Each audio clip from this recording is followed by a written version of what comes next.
Hello students. मैं तुम्हारा Saurabh sir and I welcome you all to the official YouTube channel of Euphoria Academy. आशा करूँ आप लोग सबे ভালে আছে।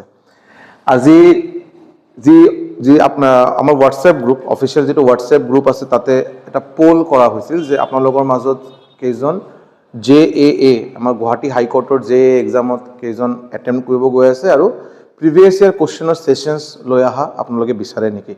So এই পোলৰ হিচাপে মানে 100% স্টুডেন্ট যে মানে 100% মানে মোটামুটি বহুত কেইজন স্টুডেন্ট যে বাৰু ইয়েস লাগে বুলি কৈছে যে হা মানে প্ৰিভিয়াস ইয়াৰ কোৱেশ্চন যদি হয় ভাল হয় এটোৰ কাৰণে কেটামান সেশনস আমি প্ল্যান কৰিছো ডিজাইন কৰিছো completely based on previous year questions of JAA আমি গম পাও 4-5 বছর অলরেডি JAA এক্সাম হয়েছে বাৰু 4-5 বাৰ হয়েছে বাৰু হিকেটা কোশ্চেন কালেক্ট কৰি ম্যাথস আৰু ৰিজনিং যেনেকৈ আপোনালোকে চাব পাইছে যে ইয়াতে ম্যাথস আৰু ৰিজনিংৰ আজি কোশ্চেন কম্বাইন্ড আমি সলভ কৰিম এনেকৈ বাৰু ম্যাথস আৰু ৰিজনিংৰ কম্বাইন্ড সেশন বাৰু কেটামান কৰা হ'ব ইংলিশৰ সেপাৰেট কে কৰা হ'ব আৰু আমাৰ জিএছৰ সেপাৰেট কে কৰা হ'ব ইয়াৰ ওপৰত আমি কি কৰিম যে অবভিয়াসলি আমি সবে জানো যে ইয়াতে ইংলিশৰ ওয়েটেজটো বহুত বেছি আৰু 50 মাৰ্কস অফ ইংলিশ সো ইংলিশৰ কাৰণে আমি সেপাৰেট কে আকৌ সেশনস কন্ডাক্ট কৰিম তাতে বস্তুখিনি যাতে কনসেপচুয়ালি আমি যাতে ক্লিয়াৰ হ'ব পাৰো আৰু আমাৰ এক্সামৰ কাৰণে যাতে ভালকৈ আমি প্ৰিপেয়াৰ কৰিব পাৰো ওকে সো আজি আমি ম্যাথস আৰু বহুত বেছি দীঘলীয়া সেশন নকৰো বাৰু বাকি মোৰ সেশনৰ নিচিনা 1 ঘন্টা 1.5 ঘন্টা সেশন নহয় বাৰু মোটামুটি ট্ৰাই কৰিম আধা ঘন্টা পৰা 40 মিনিটৰ ভিতৰত ৰ্যাপ আপ কৰাৰ কাৰণে বহুত বেছি কোশ্চেন লৈ আহা নাই বাট কমপ্লিটলি প্ৰিভিয়াস ইয়াৰ কোশ্চেন কিটা লৈ আহিছো আৰু ঠিক আছে সো দেৰি নকৰাকে স্টাৰ্ট কৰো this is a brief introduction about myself যিসকলে মোক চিনি পায় তো বাকি যিসকলে চিনি নাপায় সাগে তেখেতসকলৰ কাৰণে যে মোৰ নাম সৌৰভ মই RRB NTPC 2015 ক্ৰ্যাক কৰিছিলো এজ এ স্টেশন মাস্টাৰ বিগত 7 বছৰ ধৰি এজ এ স্টেশন মাস্টাৰ ক্যাডাৰত ইন্ডিয়ান ৰেলৱে সাৰ্ভিস দি আছো ইয়াৰ বাহিৰত টিচিং এক্সপেৰিয়েন্স ক'বলৈ গ'লে মোটামুটি 6 বছৰৰ বেসিক টিচিং এক্সপেৰিয়েন্স বেলেগ বেলেগ প্ল্যাটফৰ্মত অনলাইন অফলাইন প্ল্যাটফৰ্মত ক্লাसेस কৰিছো আৰু আজিলৈকে more than 130 students both central and state government এক্সামছত মোৰ গাইডেন্সত ক্লাস কৰা স্টুডেন্টৰ ভিতৰত 130 জনৰ বেছি বিভিন্ন সেন্ট্ৰাল গভৰ্নমেন্ট আৰু স্টেট গভৰ্নমেন্ট চাকৰি ক্লিয়াৰ কৰিছে ওকে মুভিং ফৰৱাৰ্ড সো এটো বাৰু আপোনালোকে চাব পাইছে ইয়াতে দিস ইজ আ এটো হল বাৰু এক্সাম ডেট 20/4/2012 9টাৰ পৰা 11টা লৈকে 9টাৰ পৰা 11টাৰ টাইম 20/4/2012 এটো আমাৰ এক্সাম ডেট আছিল প্ৰিভিয়াস ইয়াৰ কোশ্চেন বাৰু ঠিক আছে সো আৰু আজি যিকেটা কোশ্চেন আমি ডিসকাস কৰিম গোটেইকেটা কোশ্চেন এই পাৰ্টিকুলাৰ কোশ্চেন পেপাৰৰ পৰা লোৱা হৈছে আৰু যেটো বাৰু আমাৰ JAA এক্সাম গুৱাহাটী হাই কোৰ্টৰ JAA এক্সাম হৈছে যেটো ওকে ওকে সাব বহুত সিম্পল কোশ্চেন হয় বাৰু কি দিয়া হৈছে আৰ কোশ্চেন কিটা আপোনালোকে চাইছে যদি যিসকলে বাৰু অলৰেডি প্ৰিভিয়াস ইয়াৰ কোশ্চেন স্টাডি কৰিছে বা গম পায় আৰু এটা কথা কৈ দিও এই JAA যেটো এক্সাম হয় তাতে কিন্তু বাইলিঙ্গুয়াল কোশ্চেন নাহে মানে আসামিজ আৰু ইংলিশ আমি নৰমালি এডিআৰই যদি আমি চাও তাতে বহুত কেটা ল্যাঙ্গুয়েজ থাকে আমাৰ নহয় নে আমাৰ ইংলিশ থাকে হিন্দি থাকে আমাৰ আসামিজ থাকে আমাৰ বড়ো থাকে আমাৰ অসমীয়া থাকে সৰি আমাৰ বেঙ্গলি ল্যাঙ্গুয়েজ থাকে বাট ইয়াতে কিন্তু অকল ইংলিশতে কোশ্চেন কিটা দিয়া হয় আৰু ঠিক আছে মই বস্তুখিনি বুজাই আছো বাৰু লাহে ধীৰে কি দিয়া হৈছে ডিৰেকশন কি দিয়া আছে select the one which is different from the আদাৰ 3 ৰেসপন্সেস তিনিটা অপশনৰ ভিতৰত ডিফারেন্ট অপশন মানে বেসিক্যালি কেইদিনমান আগত আপোনালোকে যদি চাইছে যদি আমি অড ওয়ান আউট বুলি এটা চ্যাপ্টাৰ আমি কৰা হৈছিল আমাৰ অড ওয়ান আউট হয়নে এই চ্যাপ্টাৰৰ ওপৰত অলৰেডি মোৰ এটা ওয়ান শট ভিডিও যোৱা সপ্তাহত আপলোড কৰা হৈছে আপোনালোকে আমাৰ এই চেনেলৰ প্লেলিষ্টত যদি যায় এই পাৰ্টিকুলাৰ টপিকৰ ওপৰত কিন্তু ওয়ান শট ভিডিও এটা পাই যাব আৰু সো এই পাৰ্টিকুলাৰ চ্যাপ্টাৰ বা এই পাৰ্টিকুলাৰ টপিকৰ ওপৰত এই কোশ্চেন কিটা দিয়া হৈছে কি দিয়া হৈছে আমাৰ 1 নম্বৰ কোশ্চেনত 4টা অপশন আছে আৰু এই 4টা অপশনৰ ভিতৰত অড ওয়ান মানে যেটো নিমিলে আৰু যি প্যাটাৰ্ন ফলো নকৰে এটো নম্বৰ আমাক ওলাব চাব পাৰে আপুনি যে x আমি যদি অ্যালফাবেটিক অৰ্ডাৰ যদি চাও নিশ্চয়কৈ আপোনালোকে গম পায় এৰ পৰা যদি আমি z লৈকে আহো আমাৰ টোটাল 26টা অ্যালফাবেট ইংলিশে টোটাল 26টা অ্যালফাবেট আৰু আমি যদি ৰ্যাঙ্কিং টেস্ট বুলি কোৱা হয় যদি আমি ৰ্যাঙ্কিং বহাব যাও তো এৰ ৰ্যাঙ্কিং আহিব 1 আৰু জেডৰ আহিব 26 এটো কোৱা হয় ফৰৱাৰ্ড ৰ্যাঙ্কিং মানে অবভিয়াসলি বাৰু মই বহুত বেছি ডিটেইলছত এতিয়া কথাখিনি নকও বিকজ আমি প্ৰিভিয়াস ইয়াৰ কোশ্চেন সলভ কৰাৰ আমাৰ ইন্টেনশন বাট চ্যাপ্টাৰ ওয়াইজ যেতিয়া আমি কৰিম যেনেকৈ লেটাৰ এনালজি বুলি এটা চ্যাপ্টাৰ আছে তাতে আমাৰ এই যে ৰ্যাঙ্কিং আমি কৈ আছো ফৰৱাৰ্ড ৰ্যাঙ্কিং FR মানে ফৰওয়াৰ্ড ৰ্যাঙ্কিং ইয়াৰ পিছত ব্যাকওয়াৰ্ড ৰ্যাঙ্কিং হয় মানে পিছফালৰ পৰা যদি কাউন্ট কৰা হয় z আমি 1 বুলি ভাবিম y আমাৰ হ'ব 2 x হ'ব আমাৰ 3 বাট আমি যদি আগৰ পৰা আমি এৰ পৰা জেড লৈকে যদি আহো তো এ হ'ব 1, বি হ'ব 2, সি হ'ব 3, ডি হ'ব 4, হয়নে নাই? তো এইটো কোৱা হয় forward ranking. So forward ranking যদি আমি চাও এক্সৰ ফৰৱাৰ্ড ৰেংকিং কিমান, এক্সৰ ৰেংকিং কিমান, ৰেংকিং হ'ব তোমাৰ 24, এ যদি 1 হয়, বি যদি 2 হয়, সি যদি 3 হয়, এনেকে এক্স হ'ব 24, ওয়াই হ'ব 25 আৰু জেড হ'ব তোমাৰ 26। তো ওয়াই হ'ব কিমান, ওয়াইৰ ৰেংকিং কিমান হ'ব 25, এইচৰ কিমান হ'ব, এইচ হ'ব 8 আৰু ডি কিমান হ'ব, ডি হ'ব 4। মই জাস্ট ৰেংকিং ভ্যালু কেইটা খালি বহালো, বেলেগ একো নাই, খালি ভ্যালু কেইটা মই বহাইছো, ঠিক আছে? সো ইয়াতে আপোনালোকে চাব 24, 8 আৰু 4, 24, 8 আৰু 4, এই তিনিটা নম্বৰ এটা যুগ্ম সংখ্যা, इवन नंबर। 24, 8 एंड 4 ये तीनों नंबर इवन नंबर है, वेयरएज ये जो y है, y का नंबर है 25, इसका रैंकिंग है, पोजीशन है 25th पोजीशन इन द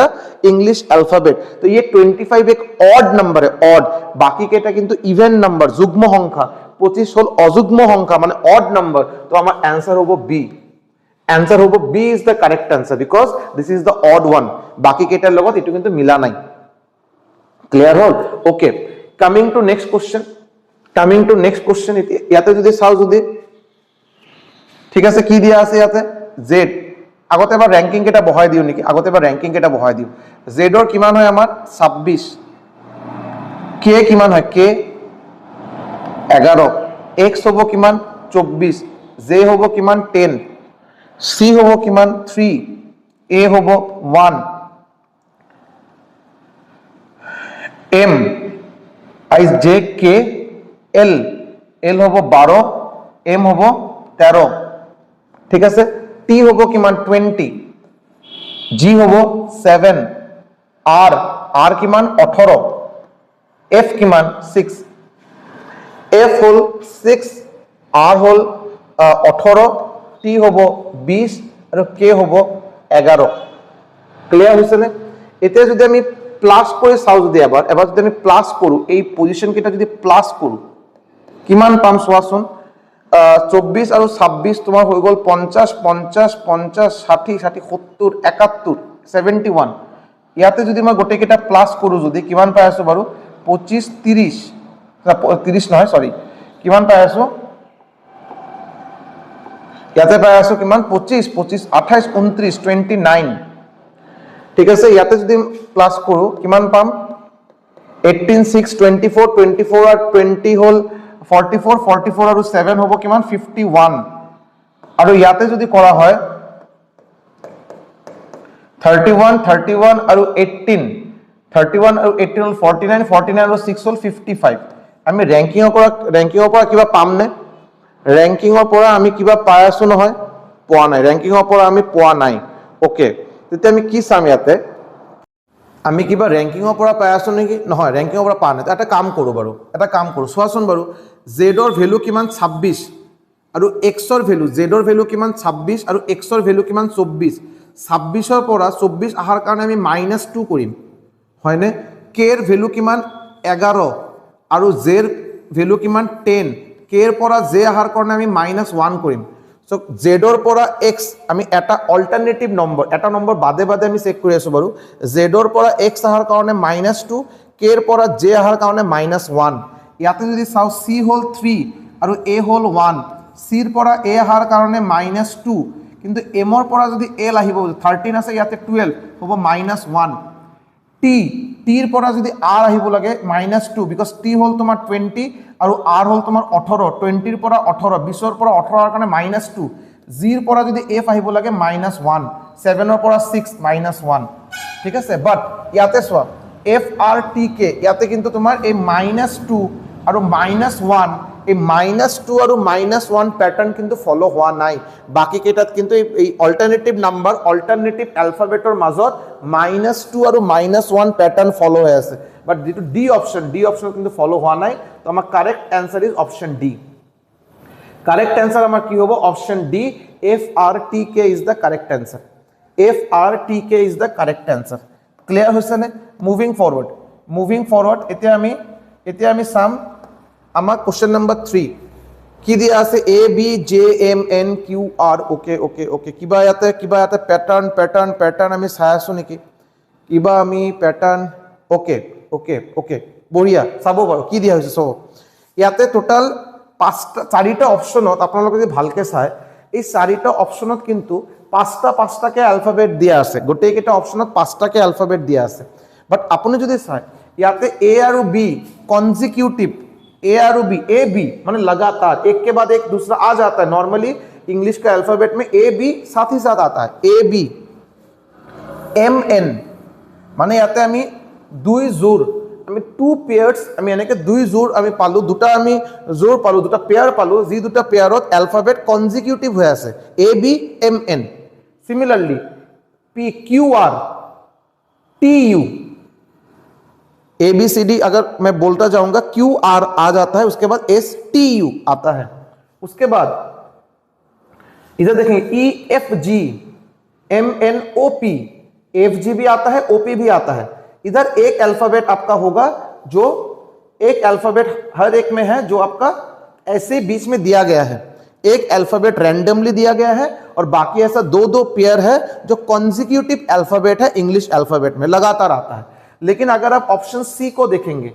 যদি আমি অপশন সি যদি ভালকে চেক কৰো ইয়াতে কিন্তু এনেকে দুটা consecutive pattern A B C D E F এনেকে কিন্তু একো নাই কিন্তু এক্স ওয়াই আছে বাৰু এক্স ওয়াই আছে কিন্তু বাকি কিন্তু ও কিউ কন্টিনিউ নাহে সো এটা কিন্তু আমার आंसर হ'ব অপশন সি এই প্যাটার্নটো ইয়াতে ফলো হোৱা নাই যে দুই জোৰ কনজিকিউটিভ অ্যালফাবেট ৰাখাৰ প্যাটাৰ্ন কিন্তু ইয়াতে ফলো হোৱা নাই ঠিক আছে সো তিনিটা কোশ্চেন হৈ গল আমাৰ মুভিং ফৰওয়াৰ্ড ইয়াৰ অপশন হ'ব বি यार ऑप्शन होबो डी और यार ऑप्शन होबो सी मूविंग फॉरवर्ड इसमें क्या है देखिए या तो हम ऑड वन उलाबो दिसे odd one out same chapter odd one out চাৰিটা অপশনৰ ভিতৰত যি অপশনে বাকি কেইটাৰ লগত মিল ৰাখা নাই ম্যাচ কৰা নাই হেতু আমাৰ চাম বাৰু কি দিয়া আছে চাব 25ক আমি লিখিব পাৰো 5 স্কয়াৰ और इट होल 6 स्क्वायर 36 144 हो गल 12 स्क्वायर 169 13 स्क्वायर 100 माने 10 स्क्वायर 121 माने 11 स्क्वायर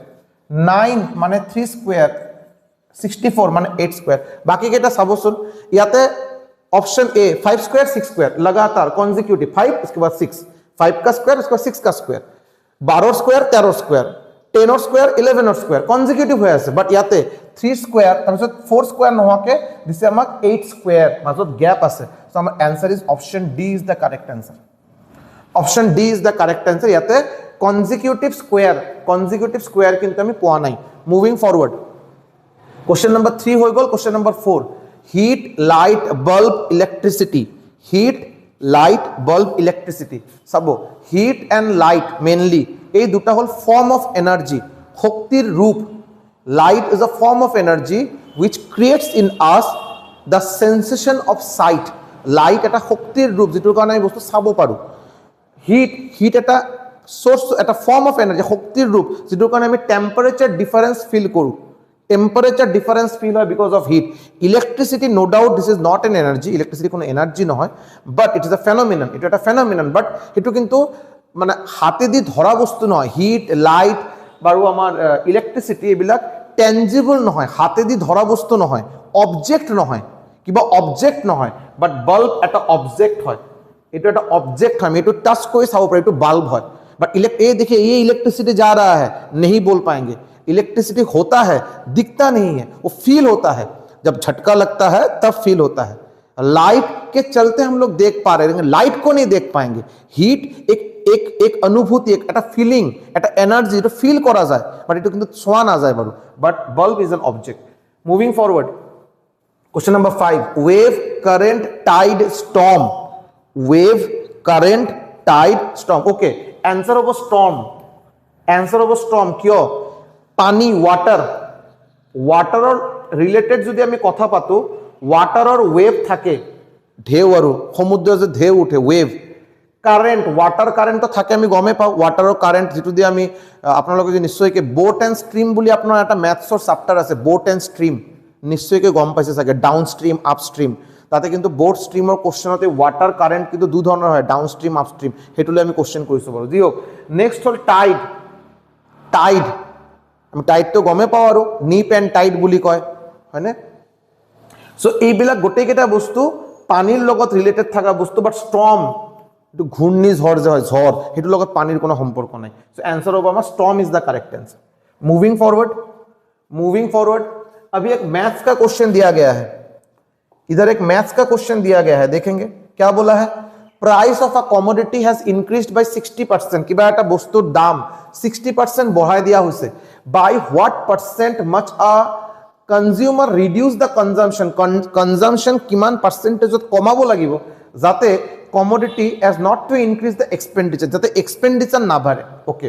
obviously এটা একটা পার্সেন্টেজ ফার্স্ট অফ অল এটা কোন চ্যাপ্টারের কোশ্চেন এটা পার্সেন্টেজ চ্যাপ্টারের কোশ্চেন পার্সেন্টেজ চ্যাপ্টার আমি এতিয়াও করা হওয়া নাই বাৰু মোৰ ইউটিউব চ্যানেল এতিয়ালৈকে কৰা হোৱা নাই আগত কৰা হৈছিল বাৰু বাট ৰিসেন্টলি কৰা হোৱা নাই প্ল্যান হৈ আছে বাৰু নেক্সট সপ্তাহত পাৰ্সেন্টেজৰ ওপৰত ক্লাস লোৱা হ'ব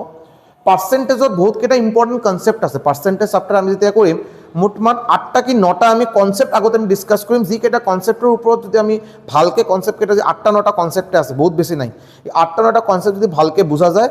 এডিআরই level JA level SSC MTS level আমার এসএসসি জিডি লেভেলৰ কোশ্চনত কোনো অসুবিধা হ'ব নোৱাৰে এটো বাৰু মোৰ গ্যাৰান্টি obviously পার্সেন্টেজ এটা হিউজ বস্তু তাতে বহুত কিবা কি শিকিব লগা কথা আছে but for this level of exam এই 8টা 9টা কনসেপ্ট সাফিসিয়েন্ট ওকে তাতে একটা কনসেপ্ট আছে যদি আমি কনসেপ্টটা ডিসকাস করি তাতে আমি সাম বড় একটা কনসেপ্ট আছে a into b equal to c এই কনসেপ্টত কি কোৱা হৈছে ভালকে অলপ শুনিলো তেতিয়া বস্তুখিনি অকল এই কোশ্চেন নহয় এই ধৰণৰ যদি বেলেগ কিবা কোশ্চেন এক্সামত আহে আমি ইজিলি অ্যাটেম্প কৰিব পাৰিম কনসেপ্টটো হল a into b equal to c এটা একটা ফর্মুলা প্যাটার্ন আমাৰ ওচৰা-ওচৰি সোৱা আজি পৰা সৰুৰ পৰা ডাঙৰ হোৱালৈকে আমি যিমানখিনি ম্যাথছ কৰিছো অংক কৰা হৈছে আৰু অংকত a into b equal to c টাইপৰ জি ফর্মুলা আমি আজিলৈকে পাইছো যেনেকে আপোনালোকে নিশ্চয়কৈ পাইছে speed into time equal to distance মই অলপ বস্তুখিনি বুজাই আছো বিকজ সাগে বহুতৰ এটো কনফিউজন থাকিব পাৰে next hall price into consumption equal to expense next whole length into breadth equal to area এনেকে আৰু কেইটামান এক্সাম্পল আছে বাৰু বাট ফৰ টাইমিং এইটো দি অলপ বুজাৰ ট্ৰাই কৰিলে হ'ল এই ফর্মুলা কেটা আপোনালোকে চাবচোন এই যে ফর্মুলা কেটা মই তলত লিখিলো speed into time equal to distance এটো আপোনালোকে হাজাৰ হাজাৰ কোশ্চেন কৰিছে সাগে টাইম স্পীড এন্ড ডিসটেন্স চ্যাপ্টাৰত ট্ৰেন চ্যাপ্টাৰত সো এইটোৰ পৰা বহুত কোশ্চেন সাগে আপোনালোকে কৰিছে price into consumption equal to expenditure হেতু বহুত বেসিক এটা কথা বেসিক কথা মানে সাপোজ মই দোকানত মই চাউল কিনাৰ কাৰণে গলো ৰাইস চাউল কিনিব গলো চাউলৰ দাম হল 40 টকা পাৰ কেজি প্ৰাইস চাউলৰ দাম কিমান কোৱা হল আমাক 40 টকা পাৰ কেজি ঘৰৰ পৰা মায়ে মোক কৈ দিছে আৰু 12 কেজি চাউল আনিব লাগে 12 কেজি 1 কেজি চাউলৰ দাম 40 টকা 12 কেজি চাউলৰ কাৰণে খৰচা কিমান হ'ব 40 * 12 ইকুৱেল টু 480 रुपीस 480 টকা এই যে 40 টকা কি হল প্ৰাইস এই যে 12 কেজি আমাক খাম আমি 12 কেজি আমি কিয় কিনিম ঘৰত গৈ খোৱাৰ কাৰণে কনজিউম কৰাৰ কাৰণে খোৱাৰ কাৰণে কনজিউমৰ পৰা আহিছে কনজাম্পশন প্ৰাইস ইনটু কনজাম্পশন এটো সি যদি মাল্টিপ্লাই কৰো আমাৰ টোটাল খৰচা পাই গলো কিমান টকা খৰচা হ'ব এই 12 কেজি চাউল কিনাৰ কাৰণে 480 টকা এটো হল এক্সপেন্ডিচাৰ so p into c equal to e এটো বাৰু a into b equal to c ফরম্যাটত এই প্যাটার্নত থাকা এটা formula similarly length into breadth equal to area এটা আয়তক্ষেত্র এটা ৰেক্ট্যাঙ্গেলৰ এৰিয়া ক্ষেত্ৰফল যদি উলাব দিয়ে ফৰ্মুলা হল length into breadth equal to area formula কেটা লৈ মোৰ এতিয়া কোনো বেছি ইম্পৰ্টেন্স নাই মোৰ কথা হল a into b equal to c এই ধৰণৰ ইউনিভাৰ্সত জি কেটা ফৰ্মুলা আছে জি ফৰ্মুলাই হোক এই ফৰ্মুলাত এটা ডাঙৰ কনসেপ্ট পাৰ্সেন্টেজ এটা ডাঙৰ কনসেপ্ট এপ্লিকেবল হয় কি এপ্লিকেবল ভালকে অলপ বুজি গলো বুজাত ট্রাই কৰক সি a into b equal to c c যদি আমি কনস্ট্যান্ট থাকো কনস্ট্যান্ট মানে ফিক্সড c আমি বঢ়াব নোৱাৰো c আমাৰ কনস্ট্যান্ট থাকিব সাপোজ মই কলো মোৰ হাতত আছে বাৰু 200 টকা বুজাত ট্ৰাই কৰিব মোৰ অলপ নোট ডাউন কৰি লব বিকজ পিছত আকৌ ইৰেজ কৰি মই কোশ্চেনখিনি সলভ কৰিম মোৰ হাতত আছে বাৰু কিমান টকা 200 টকা আজি মই দোকানত গলো চাউল কিনাৰ কাৰণে চাউলৰ দাম 40 টকা মই কিমান কেজি চাউল পাম 5 কেজি চাউল পাম এটো চাউলৰ দাম 40 টকা মই 200 টকা দি কেজি কিমান কেজি চাউল পাম 5 কেজি চাউল পাম কালি মই দোকানত গ'লো, আকৌ অহাকালি মই দোকানত গৈ পিনে খবৰ লৈছোঁ চাউলৰ দাম কিমান হ'ল 50 টকা পাৰ কেজি। মোৰ লগত আছে কিন্তু 200 টকা, সেম। এই ভ্যালু আৰু এই ভ্যালু সেম, কনস্ট্যান্ট। সি হ'ব কনস্ট্যান্ট, এক্সপেন্ডিচাৰ হ'ব কনস্ট্যান্ট, বিকজ ইটো সি ৰাইট হ্যান্ড সাইডত থকা বস্তু। এইটো যদি কনস্ট্যান্ট কৰি দিওঁ, এতিয়া 40ৰ পৰা যেতিয়া 50 হ'ব, তেতিয়া আমি কি মই এতিয়া কি 5 কেজি চাউল পাম নেকি? নহয়, মই এতিয়া 4 কেজি চাউল পাম। 40 into 5 200, 50 into 4 200। মানে যদি ৰাইট হ্যান্ড সাইডত থকা বস্তু মানে সি যদি আমি কনস্ট্যান্ট কৰি দিওঁ, মানে ফিক্সড কৰি দিওঁ, তেতিয়া এই যে এ আৰু বিৰ ভিতৰত ভালকে বুজাৰ ট্ৰাই কৰিব। এ আৰু বিৰ ভিতৰত এ যদি মই বঢ়াই দিওঁ, বি অটোমেটিক্যালি কমাটো বাধ্য, বি কমিবই লাগিব। আৰু এক যদি মই কমাই দিওঁ, এ যদি মই ডিক্ৰিজ কৰি দিওঁ, বি তেতিয়া বাঢ়িব। A increase, B decrease, A decrease, B increase. उल्टा B decrease A increase, B increase A decrease. केतिया यदि सी यदि कांस्टेंट है, सी अगर आपका कांस्टेंट रहेगा, ए बढ़ेगा तो बी घटेगा, ए घटेगा तो बी बढ़ेगा। ए और बी के बीच में इनवर्सली प्रोपोर्शनल का रिलेशन है। बात क्लियर? आशा करते ये वाला चीज पूरा क्लियर हो गया। अभी इसमें से एक फॉर्मूला आता है। फॉर्मूला ये है कि ए যদি r% ইনক্রিজ হয়, ইনক্রিজ হ'ব পাৰে, ডিক্ৰিজ হ'ব পাৰে, বঢ়াই দিব পাৰো, কমাই দিব পাৰো। এ যে আছে এ, ইয়াতে যেনেকে প্ৰাইস যদি মই কিবা কাৰণত 10% পাৰ্সেন্টেজত বঢ়াই দিওঁ, প্ৰথম কথা বি কমিব না বাঢ়িব? বিৰ ভ্যালু কমিব না বাঢ়িব? নিশ্চয়কৈ কমিব। এ যদি বাঢ়ে বি তেতিয়া কমিব। আমি চাই আছো নহয়, 40ৰ পৰা 50 হোৱাৰ লগে লগে 5ৰ পৰা 4 হৈ গ'ল, 40 বাঢ়ি গ'ল 50, 5 হৈ গ'ল 4। এতিয়া 40ৰ পৰা যদি সাপোজ মই ইয়াতে 20 কৰি দিওঁ, 20 চাউলৰ দাম 20 টকা পাৰ কেজি হৈ গ'ল, 200 টকা লৈ গৈছো, কিমান কেজি চাউল পাম? 10 কেজি চাউল পাম। 5ৰ পৰা হৈ গ'ল 10, বাঢ়ি গ'ল 40 কমি 20 হৈ গ'ল, 5ৰ পৰা বাঢ়িটো 10 হৈ গ'ল। ক্লিয়াৰ হ'ল? মানে এ যদি r% ইনক্ৰিজ কৰে, আমি কনফাৰ্ম যে বি ডিক্ৰিজ কৰিব। বি কিমান পাৰ্সেন্ট ডিক্ৰিজ কৰিব? r/100 plus r into 100%। ঠিক আছে? এ যদি ইনক্রিজ করে, বি ডিক্রিজ কৰিব, বি ডিক্ৰিজ কৰিব। ठीक है? और ये है फॉर्मूला। उल्टा भी हो सकता है, ए यदि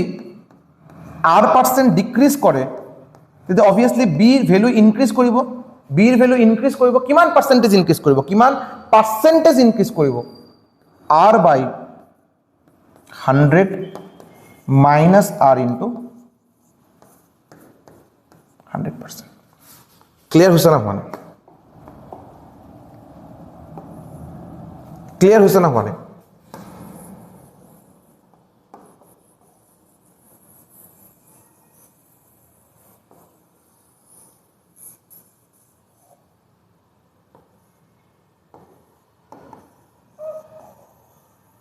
ক্লিয়ার হয়েছে? এটা চাব হয়েছে। এই দুটা ফর্মুলা কিন্তু মনত রাখিলে হল, ইম্পর্টেন্ট ফর্মুলা। এই দুটা ফর্মুলা মনত রাখিলে হল। এতিয়া চাব কোশ্চেনত আহিব। এতিয়া price of a commodity increase by 60%, increase কৰা হয়েছে, বঢ়াই দিয়া হয়েছে। তো আমাক ওলাব দিছে যে কনজিউমাৰৰ কনজাম্পশন কিমান পার্সেন্টেজ কি হব? ডিক্রিজ হব। অবভিয়াসলি ডিক্রিজ হব। প্রাইস ইনটু কনজাম্পশন, প্রাইস যদি বঢ়াই দিয়া হয়, কনজাম্পশন নিশ্চয় ডিক্রিজ হব। কারণ লিখা হয়েছে যে এক্সপেন্ডিচার কিন্তু ইনক্রিজ নহয়, এক্সপেন্ডিচার কিন্তু কনস্ট্যান্ট থাকিব। সো প্রাইস যদি বাড়ে, কনজাম্পশন হব ডিক্রিজ। প্রাইস যদি বাড়ে, এই যে প্রাইস r% ইনক্রিজ, কনজাম্পশন হব ডিক্রিজ। এই ফর্মুলা আমি ইউজ করিম। কি ফর্মুলা ইউজ করিম? r/100 plus r into 100%। এই পার্সেন্টেজত আমার কনজাম্পশন ডিক্রিজ কৰিব। এতিয়া আৰৰ ঠাইত আমি কি বহাম? আৰৰ ঠাইত বহাম আমি 60। তো 60/100 প্লাস 60 ইন্টু 100%। তো 60 ইন্টু 100 160। এই 0 গ'ল, এই 0 গ'ল, 4 দি কাটা হলে 4 হব, 25 হব, 2 হব, 3 হ'ব মানে আমি পাই আছো 75/2 আৰু 75 ৰ আধা হ'ব 37.5 37.5% ইজ your answer আপোনাৰ উলাব দিছে প্ৰাইস যদি 10 ইমান পাৰ্সেন্টেজ ইনক্ৰিজ কৰে 60% ইনক্ৰিজ কৰে কনজাম্পশন কিমান পাৰ্সেন্টেজ আপনি কমাব বা বঢ়াব নিশ্চয়কৈ কমিব আৰু কিমান পাৰ্সেন্টেজ কমিব 37% ডিক্ৰিজ কৰিব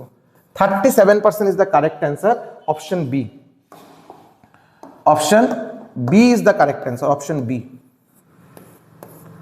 ক্লিয়ার হৈছে না মানে মই অলপ টাইম লৈছো বাৰু বস্তুটো বুজাৰ কাৰণে বাট আদাৰৱাইজ ডাইৰেক্টলি যে মই ফৰ্মুলা দি দিও কোৰ পৰা ফৰ্মুলা আহিল কিয় আহিল আৰু এটো কোশ্চেনটো অলপ ঘুৰাই দিলে তেতিয়া আনসাৰ দিলে প্ৰবলেম হ'ব এইকাৰণে মই অলপ টাইম লৈছো বাৰু moving forward walking 6/7 of his usual speed a man is 12 minutes too late এজন মানুহ নিজৰ নৰমাল যেটো স্পিড যি স্পিডত যায় বাৰু হেদিন হে স্পিডত যোৱা নাই কিবা এটা পাৰ্টিকুলাৰ দিনৰ কথা হৈ আছে এজন মানুহ যি স্পিডত নৰমালি যায় সেই স্পিডত নজোৱাকে নিজৰ স্পিডৰ 6/7 পার্টত গৈছে মানে অলপ কম স্পিডত গৈছে লাহে লাহে গৈছে লাহে লাহে যদি যায় টাইম অলপ বেছি লব হয় না নাই স্পিড আপুনি যিমান কমাই দিব টাইম আপুনি বেছি লব স্পিড যিমান বঢ়াই দিব টাইম আপোনাৰ কম লাগিব কেতিয়া যদি ডিসটেন্স আপোনাৰ কনস্ট্যান্ট হয় মোর ঘর কোকরাঝার মোর স্টেশন বিলাসীপাড়া মই নরমালি স্কুটি বা বাইকে বা গাড়ি দি যাও মই নরমালি 40 মিনিট লাগে কিবা এটা 60-65 এভারেজ স্পিড মেইনটেইন কৰি মই ঘৰৰ পৰা বিলাসীপাড়ালৈকে যাও এতিয়া কেতিয়াবা এনেকৈ হল যে কিবা এটা প্ৰবলেমৰ কাৰণে মই সোনকালে যাব লগা হল মই 90 স্পিডত গলো যোৱাটো ঠিক নহয় বাৰু তেতিয়া অবভিয়াসলি মই বেছি স্পিডত গলে টাইম মোৰ কম লাগিব মই কেতিয়াবা বহুত টাইম আছে আজি এতিয়া সোনকালে আৰু কিয় যাম মই লাহে লাহে যাম বাৰু মই 40 স্পিডত গলো তেতিয়া মই 40 মিনিটৰ জায়গাত মই 1 ঘন্টা টাইম লম মানে स्पीड बढ़ा देने से टाइम कम लगेगा टाइम स्पीड कम करने से टाइम ज्यादा लगेगा कब जब आपका डिस्टेंस रहेगा कांस्टेंट कथा ठीक एतिया एतिया हक क्वेश्चन की कोआ होइसे speed S for speed speed कोआ होइसे 6/7 माने मानुजনৰ नॉर्मल स्पीड যদি x হয় হেদিন গৈছিল বাৰু 6/7 * x এইটো বাৰু মানুহজনৰ নৰমাল স্পিড নৰমাল এইটো মানুহজনৰ নৰমাল স্পিড এইটো মানুহজনৰ নৰমাল স্পিড আৰু হেদিন গৈছিল বাৰু এই স্পিডত এইটো হল দুদিনৰ দুটা বেলেগ বেলেগ দিনৰ স্পিডৰ অনুপাত ৰেশিও যদি আমি x কাটি দিও এইটো বাৰু বেসিক্যালি এইটো বাৰু কৰাৰ কোনো প্ৰয়োজন নাছিল মই বুজাৰ কাৰণে কৰিলো এতিয়া যদি দুটা সাইডত যদি মই 7 দি মাল্টিপ্লাই কৰো ইয়াতে পাম 7:6 মানে নৰমাল স্পিড যদি 7 হয় 7 মানুহজনৰ নৰমাল স্পিড মই ধৰিলো 7 তেতিয়া মানুহজনৰ সেই দিনৰ স্পিড অলপ কম স্পিড আছিল মানে 6 ক্লিয়ার এতিয়া টাইম আমি গম পাও स्पीड और टाइम इनवर्सली प्रोपोर्शनल स्पीड बढ़ा दीजिए टाइम कम लगेगा स्पीड को घटा दीजिए टाइम ज्यादा लगेगा माने उल्टा क्रॉस हो जाएगा याते है जब 6 याते है जब 7 माने মানুহজনে নরমালি যেতিয়া 7 স্পিডত যায় টাইম লয় 6 হেদিন মানুহজন অলপ লাহে লাহে গৈছিল 6 স্পিডত গৈছিল কাৰণ টাইম অলপ বেছি লৈছিল মানে 7 এই দুটা টাইমৰ মাজত এটো সাপোজ এটো যোৱাকালিৰ কথা এটো অহাকালিৰ কথা যোৱাকালি বাৰু মই এই স্পিডত গৈছিলো টাইম মই 6 লৈছিলো অহাকালি মই এই স্পিডত যাম টাইম মই এটো লম দুটা টাইমৰ মাজত ডিফাৰেন্স কিমান 7 - 6 1 দুটা টাইমৰ মাজত ডিফাৰেন্স কিমান 1 কোশ্চেনত কি কোৱা হৈছে কোশ্চেনত কোৱা হৈছে মানুহজনে নৰমাল স্পিডত নজোৱাকে নিজৰ নৰমাল স্পিডৰ 6/7 6/7 স্পিডত যোৱাৰ কাৰণে 12 মিনিট বেছি লৈছিল 12 মিনিট লেটত গৈ পাইছে মানে মই ইয়াতে কৈ আছো বাৰু দুটা টাইমৰ মাজত ডিফাৰেন্স 1 কোশ্চেনে কোৱা হৈছে কোশ্চেনে কৈ দিছে বাৰু 12 মিনিট মানে মই যেটো 1 বুলি কৈ আছো মই যাক 1 বুলি কৈ আছো কোশ্চেনে তাক 12 মিনিট বুলি কৈ আছে মোৰ একচুয়াল টাইম মই নৰমালি বাৰু এই টাইমত গৈ পাও 6 এটো বাৰু মোৰ নৰমাল টাইম 1 যদি 12 ৰ সমান হয় 6 = হ'ব 6 * 12 মানে 72 মিনিট 1 মানে যদি 12 মিনিট হয় 6 মানে হ'ব 72 মিনিট আৰু 72 মিনিট মানে 1 ঘন্টা 12 মিনিট 72 মিনিট মানে 1 ঘন্টা 12 মিনিট মানে মানুহজনে নরমালি কিমান টাইমত গৈ পায় 1 ঘন্টা 12 মিনিটত গৈ পায় হেতু আমাক উলাব দিছে হেতুই আমাক ইউজুয়াল টাইম উলাব দিছে ইউজুয়াল টাইম হ'ব 1 ঘন্টা 12 minute is the correct answer clear হৈছে না হোৱা নাই 1 ঘন্টা 12 minute is the correct answer moving forward এটো এটা কোডিংৰ কোশ্চেন ৰিজনিংৰ কোডিংৰ কোশ্চেন হয় দিল্লীক লিখা হৈছে 73541 আৰু কলকাতা ক্যালকাটাক লিখা হৈছে কি 8258 আমাক এতিয়া ওলাব দিছে ক্যালিকাট সমান কি হ'ব ক্যালিকাট চাব আমি চাই আছো বাৰু c সমান 8 c সমান 8 মানে c ঠাইত আহিব 8 8 মানে a মানে কি a মানে আমি পাই আছো বাৰু 2 a মানে আহিব বাৰু 2 l l l l মানে কি l মানে 5 l মানে 5 i i মানে 1 i মানে 1 c c মানে অলরেডি আমি 8 লিখা হৈছে এবাৰ u u u u মানে 9 u মানে 9 আৰু t মানে কি t মানে t ইয়াতে কত পাম t হল আমাৰ 6 t মানে আমাৰ 6 তো आंसर হ'ব 8251896 8251896 is the correct answer 8251896 is the correct answer clear है आगे चलते हैं if a man on a moped starts from a point and rides 4 kilometers south then turns left and rides this okay itu baro kihor question itu direction and distance chapter or question reasoning or direction and distance chapter or question aru eta kotha koi diu is last question jitu asil etu baru asil coding decoding chapter or question মই chapter or নাম এই কারণে লিখি আছো Bahru because আজি পৰা 2 মাহ বা 3 মাহ পিছত আপোনালোকে যেতিয়া মোৰ ভিডিও মোৰ প্লেলিস্ট কেটা ভালকে চাবচোন যে মোৰ এই ইয়াৰ মাজত কোনেবা chapter মোৰ মিস হল নেকি मैं आशा करूँ गोटे केटा मैं कम्प्लीट करूँ बट एबार मुझे जनाब सर ये वाला चैप्टर से क्वेश्चन आया था आप तो कवर नहीं किए एबार मुझे कब और ओके सो ये बार direction and distance chapter question एट कथा मैं কৈ দিও obviously direction and distance chapter मैं जेटा কৰিবলৈ যাও मैं मोटामुटी 2 घंटार पर 2.5 घंटा लगे कमप्लीट चैप्टर हेक करते बट এটা সৰু কথা কৈ দিও এটা থাম্ব রুল বস্তুখিনি মাথাত সোমাই ললে হল ডিরেকশন এন্ড ডিস্টেন্স চैप्टर যেটা क्वेश्चन আহিব क्वेश्चनটো বাৰু যেটা আপনি চাব যে ডিৰেকশন ডিস্টেন্স চैप्टर क्वेश्चनটো আৰু ফার্স্ট অফ অল আপনি সদায় চাব লাস্টত কি উলাব দিছে আপোনাক ডাইরেকশন উলাব দিছে না ডিস্টেন্স উলাব দিছে দুটা বেলেগ বেলেগ বস্তু ডাইরেকশন মানে কোন ডিরেকশনত মই চাই আছো আৰু ডিস্টেন্স মানে দূৰত্ব উলাব দিয়া যদি অকল ডাইৰেকশন উলাব দিয়ে তেতিয়া কিন্তু তাতে কোনো একো কৰিব লগা বস্তুৱে নাই চাই পিনে आंसर কোয়া যায় क्वेश्चन देखेंगे और आंसर आ जाएगा आपको कुछ करने की जरूरत नहीं जब डिस्टेंस निकालने देगा तब ये सब चीज का वैल्यू होगा ये जो मैं इधर 4 किलोमीटर दिया है इधर जो आपको 2 किलोमीटर दिया है ये जो आपको 4 किलोमीटर दिया है ये सब वैल्यूज का काम तब होगा जब आपको डिस्टेंस निकालने देगा अगर आपको सिर्फ क्या निकालने देगा डायरेक्शन निकालने देगा तो ये सब चीज का कोई काम नहीं है दिखाता हूं कैसे आपका डिरेक्शन निकालो उलोৱা সময়ত এইবিলাক কোনো কাম নাই কেনেকৈ কৰিব চাব ফাৰ্স্ট অফ অল আপনি কি চাব প্ৰথম ডিৰেকশন প্ৰথম আপনি খালি কোশ্চেনটো খালি এনেকৈ উপৰৰ পৰা চাব নৰ্থ ইস্ট ওয়েস্ট সাউথ ইয়া north east south West north West এনেকৈ কিবা ডাইৰেকশনৰ মেনশন কৰা আছে নেকি কোশ্চেনৰ প্ৰথম ওয়াৰ্ডৰ পৰা এনেকৈ চাই গলে হল বেলেগ কোশ্চেনৰ মানে নুবুজিলেও অসুবিধা নাই কোশ্চেনৰ কি মানে রাম শাম যদু মধু কোত গোল মপেড লৈ গোল না গাড়ী লৈ গোল কিমান কিলোমিটার গোল কোন সাইডত গোল কোনো অসুবিধা নাই এইবিলাক দেখা প্ৰয়োজন নাই জাস্ট এনেকৈ চাই গলে হল কিবা ডিৰেকশনৰ উল্লেখ কৰা হৈছে না হোৱা নাই এই মানে মপেড ইয়াতে সাউথ দিয়া আছে সাউথ লিখি দিলে হল সাউথ দিয়া আছে সাউথ প্রথম যেটো ডিরেকশন আমি কোশ্চেনত চাম লিখি দিলে হল হৈ গল নেক্সট রাইট আৰু লেফট কোশ্চেনত ৰাইট লেফট কেতিয়াবা আমি চাম বাৰু এঙ্গেলও দিয়া থাকিব পাৰে এটো এতিয়া বাৰু প্ৰয়োজন নাই রাইট লেফট কি দিয়া আছে সিকোয়েন্সিয়ালি কন্টিনিউয়াসলি লিখি গলে হল চাবো এবাৰ man on a moped turns left ইয়াতে লিখা লেফট রাইট এটো পুরা রাইট ইয়াতে আছে রাইট তো কি হল এটা লেফট এটা রাইট পালো আমি এটা লেফট পালো এটা রাইট পালো এতিয়া কেটামান কথা অলপ শুনি লোৱা ৰাইট আৰু লেফট সদায় এজন দুজনক ক্যান্সেল কৰে এটা ক্যান্সেল কৰে মানে মই ইয়াতে থিয় হৈ আছো বাৰু लेफ्ट घूमिए लेफ्ट घूम गया राइट घूमिए राइट घूम गया जहां पे था उधर ही आ गया এটা লেফট আৰু এটা রাইটে সদায় ক্যান্সেল হ'ব ক্যান্সেল দুটা लेफ्ट দুবার যদি लेफ्ट হয় মই ইফালে চাই আছো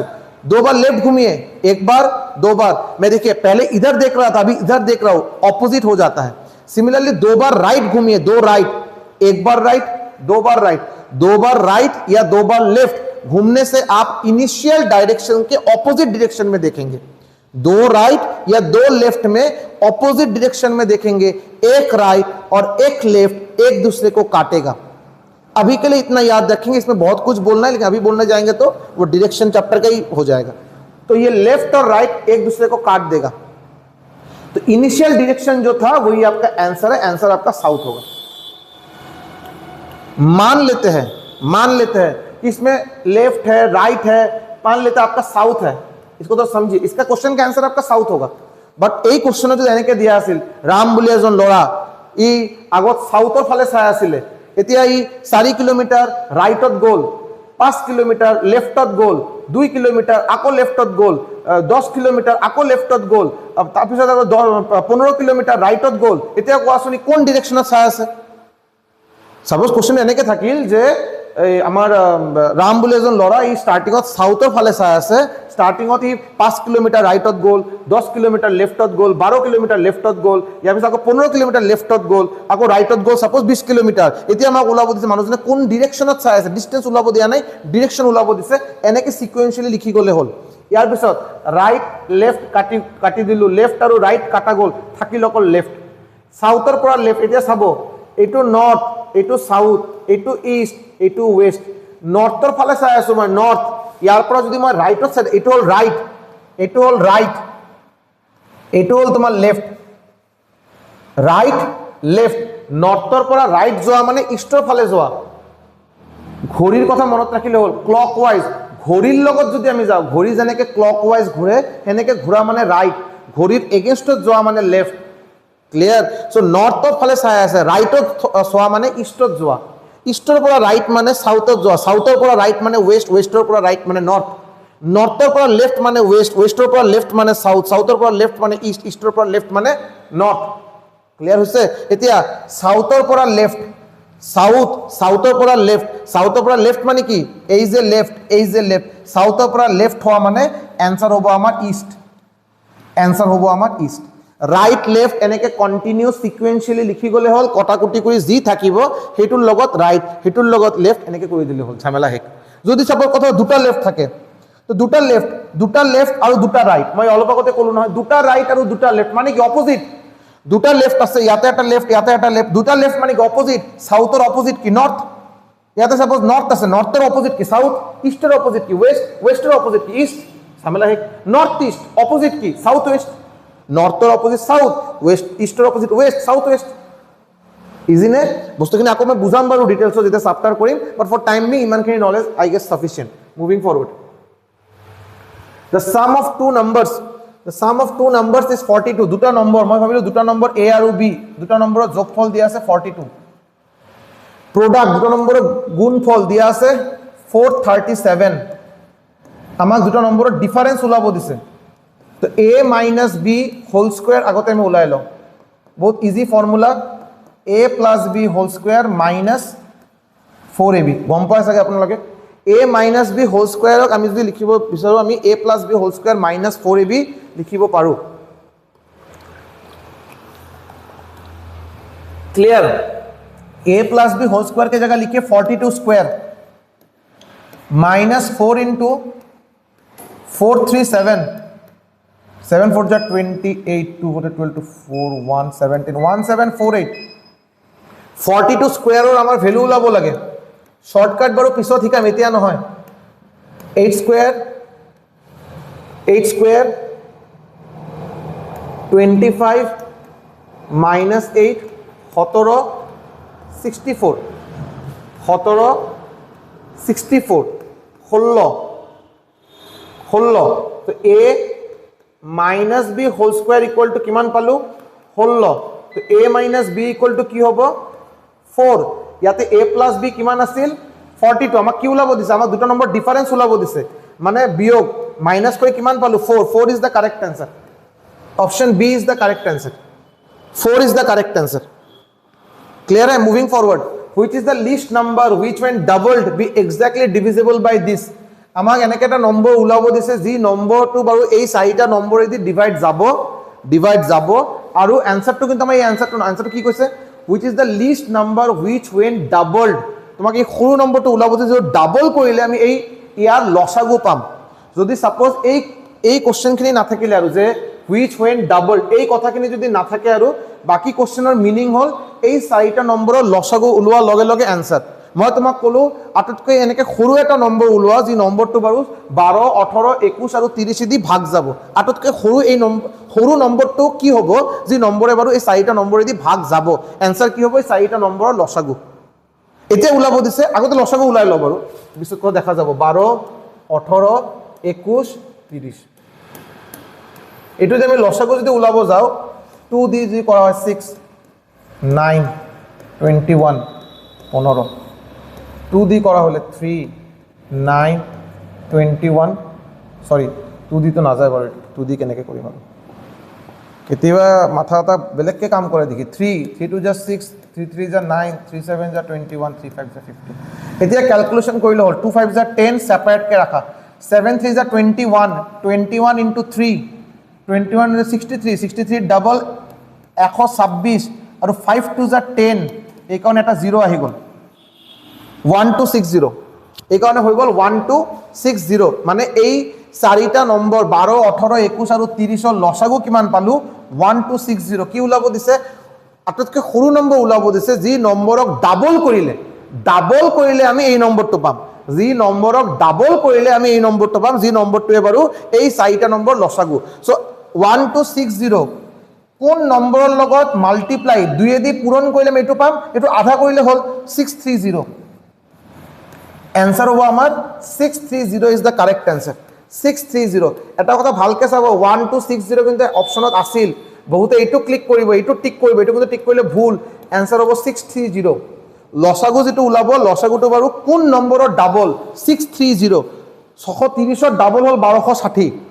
clear moving forward each member of a picnic party contributed twice as many rupees as the total collection was this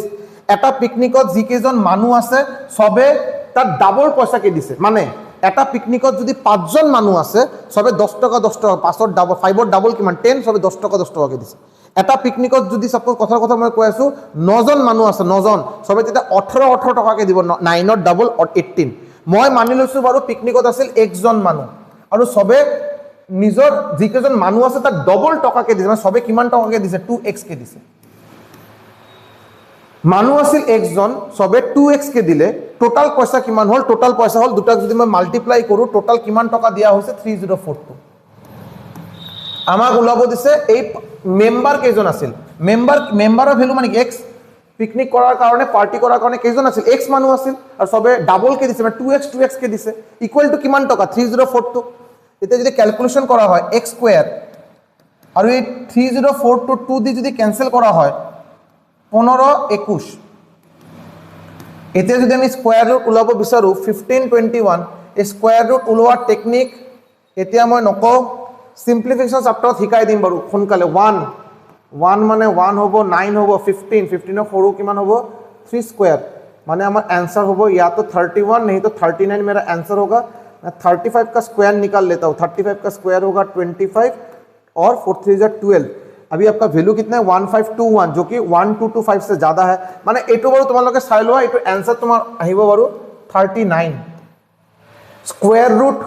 শৰ্টকাটত উলোৱা স্কয়াৰ উলোৱা কিউব रूट উলোৱা এটো বাৰো মই সেপাৰেট के क्लासेस লম বাৰো ठीक है टेंशन नहीं फॉर टाइम बिंग आप देख लीजिए 39 का स्क्वायर होता है 1521 तो x ৰ वैल्यू হল 39 মানে এই পার্টি টোটাল কেজন মেম্বার আছিল 39 মেম্বার আছিল আর সবে 78 টাকা কে দিছে so number of members present in the party 39 is the correct answer 39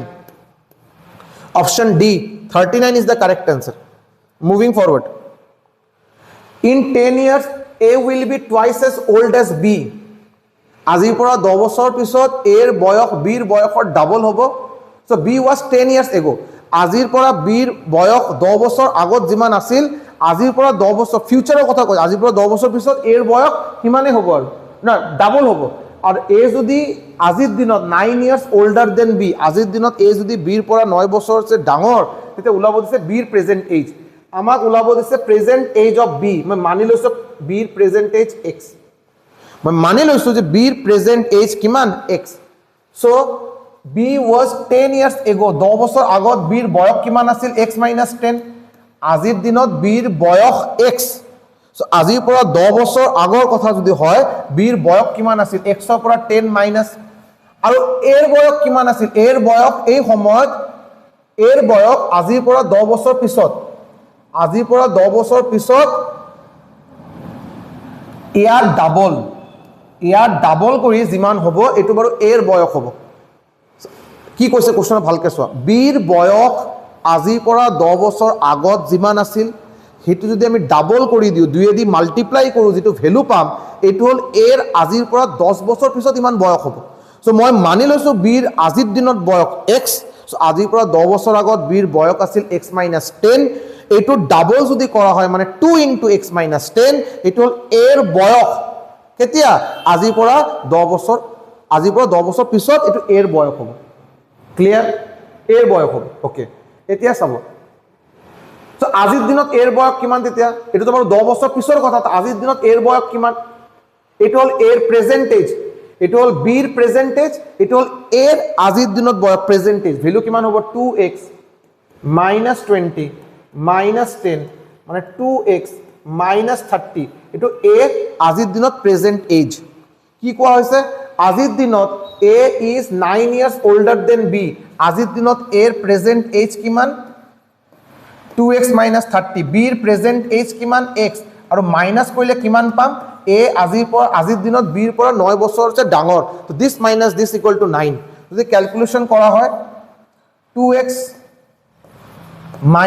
x - 30 ইফালে গলে 39 তো x ইকুয়াল টু 39 x মানে কি লৈছিলো আমি কি কনসিডার কৰিছিলো x মানে b এৰ প্ৰেজেন্ট বয়স b এৰ প্ৰেজেন্ট বয়স 39 আৰু আমাক b এর প্রেজেন্ট বয়সে উলাব দিছে 39 years is the correct answer 39 years is the correct answer 39 years ঠিক আছে ages chapter basically ratio and প্রপোর্শনের একটা পার্ট হয় রেশিও প্রপোর্শন পার্টনারশিপ আৰু এজেস এটা ইউনিট হয় আৰু এজেস চ্যাপ্টাৰত বেসিক্যালি ইকুয়েশন বনাওয়াটোৱে মেইন যি স্টুডেন্টে সমীকৰণ বনাব পাৰিব ভালকে এজেস চ্যাপ্টাৰত একো নাই আৰু বেলেগ ডিস্টাৰ্ব দিয়াৰ নিচিনা ঠিক আছে moving forward 4 girls are sitting on a bench to be photographed এটা বেঞ্চত চাৰিজন ছোৱালী এটা বেঞ্চত ফটোগ্ৰাফ লোৱাৰ কাৰণে ফটো তোলাৰ কাৰণে বহিছে আৰু ফটো তোলাৰ কাৰণে বহিছে কি কৈছে Shikha is to the left side of Reena Shikha যে আছে এই ৰীনা লেফটত আছে Manju right of Reena Manju right of Reena বহুত বঢ়িয়া আৰু Rita is between Reena and Manju Rita যে আছে ৰীতা ৰীনা আৰু মঞ্জুৰ মাজত বহুত বঢ়িয়া ৰীনা ওকে ৰীনা মই বাৰু এবাৰ ট্ৰায়াল এণ্ড এৰৰ মেথড এবাৰ মই বস্তুখিনি বহাই পিনে চাও ৰীনা ইয়াতে মই ৰীনাক বহালো ৰীনা আৰু মঞ্জু মাজত আছে ৰীতা ইয়াতে দিলো মঞ্জু দুজনৰ মাজত আছে ৰীতা আৰু কোৱা হৈছে যে শিখা লেফট সাইড অফ ৰীনাৰ লেফটত আছে শিখা আমি গম পাও দিস ইজ লেফট আমি গম পাও দিস ইজ রাইট এতিয়া আকো এবাৰ সিটিং অ্যাৰেঞ্জমেন্ট এটো বহুত ইজি কোশ্চেন বাৰু অলপ যেটা ক্ৰিটিক্যাল সাৰ্কুলাৰ অ্যাৰেঞ্জমেন্ট থাকিব ইনওয়াৰ্ড লুকিং না আউটসাইড লুকিং এইবিলাক কৰতে এবাৰ মই সদায় স্টুডেন্টক কও যে এবাৰ সিটিং অ্যাৰেঞ্জমেন্ট আৰু পাজল কোশ্চেন কৰাৰ পিছত বস্তুখিনি মিলি যোৱাৰ পিছত এনসাৰ টিক কৰাৰ আগত এবাৰ প্লিজ কোশ্চেনৰ লগত টেলি কৰাটো ভাল যে মোৰ স্টেটমেন্ট কেটাৰ লগত বাকি স্টেটমেন্ট কেটা মিলিছে নে এতিয়া তেতিয়া আৰু কোনো কনফিউশনৰ কোনো স্কোপে নাথাকে চাব প্ৰথম statement Shikha is to the left side of ৰীনাৰ লেফটত শিখা আছে Manju to the right of ৰীনাৰ ৰাইটত আছে মঞ্জু ৰীনাৰ ৰাইট সাইডত মঞ্জু আৰু ৰীতা যে আছে বিটুইন ৰীনা এণ্ড মঞ্জু ৰীনা আৰু মঞ্জুৰ মাজত বহিছে বাৰু ঠিক আছে গোটেইখিনি মিলি গৈছে আৰু এতিয়া কি ওলাব লাগে আমাক who would be second from the left সাইডৰ পৰা এটো লেফট সাইডৰ পৰা সেকেন্ড ফ্ৰম দা লেফট কোন আছে এটো ফাৰ্স্ট এটো সেকেন্ড এটো ফাৰ্স্ট পজিশন লেফটৰ পৰা এটো সেকেন্ডত কোন আছে Reena is the correct answer left সাইডৰ পৰা second position Reena is the correct answer clear moving forward এটা সৰু এটা ই দিলে বাৰু ভ্যালু কেটা দিলে আমাক ওলাব দিছে 1995 ৰ ভ্যালু ওকে আমি যদি চাও ইয়াতে বছৰৰ গ্যাপ কিমান এক বছৰ 1 ইয়াৰ এবছৰৰ গ্যাপ ইয়াতে ডিফাৰেন্স কিমান হ'ল 0.2 ইয়াতে ডিফাৰেন্স 0.4 3.7 minus 3.5 কৰা তোমালোকে পাবা 0.2 4.1 minus 3.7 0.4 ইয়াতে আমি পালো 0.8 4.9 minus 4.1 ইয়াতে আমি পালো 1.6 ইতে সব আৰু ইয়াতে ইনটু 2 হৈ আছে ডাবল হৈ আছে বস্তুখিনি ডাবল ইয়াতে ডাবল হৈ আছে 0.2 ডাবল 0.4 0.4 ৰ ডাবল 0.8 0.8 ৰ ডাবল 1.6 ইতে 1.6 ৰ ডাবল লাগে আমাক কিমান হ'ব 3.2 তো 6.5 ৰ লগত আমি 3.2 যদি প্লাস কৰো আমাৰ आंसर হ'ব 7 আৰু ইয়াতে হ'ব 9 আমাৰ ইয়াতে आंसर বহিব 9.7 6.5 plus 3.2 9.7 is the correct answer 9.7 is the correct answer clear है ओके तो यही लास्ट क्वेश्चन था 15 क्वेश्चन ला रहे हैं ठीक है तो एक बार जो लोग इसको देखेंगे प्लीज एक बार मुझे बताइएगा कि आपको कैसा लगा है उसके हिसाब से और हम लोग सिमिलर सेशंस प्लान करेंगे एक बार जरूर जियोकले बारो वीडियो চাই আছে বাৰু বহুত বেছি তো চোৱা নাই বাৰু 200 300 যিমান কেজনে হৈ আছে বাৰু